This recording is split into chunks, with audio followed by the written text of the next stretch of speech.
കോടമഞ്ഞെത്തി. നല്ല തണുപ്പട്ട് ഇവിടെ വണ്ടിപ്പായ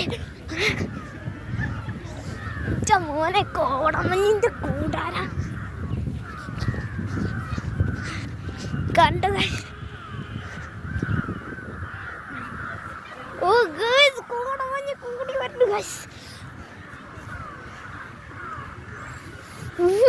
കയ്യൊക്കെ നോക്കിയാ ഗൈസ്.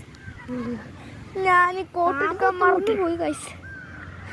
എൻ്റെ കൈ ഐസും കട്ടായിട്ടില്ല. ആവാൻ പോണുള്ളൂ. ചോദിച്ചാല് മൂത്രക്ക് വാ നമുക്ക് അങ്ങോട്ടൊക്കെ പോവാ. എടാ എൻ്റെ ഇതൊക്കെ കൈ കടിച്ചിട്ട് പോലും വേണില്ല. ഇല്ല എന്താ നീ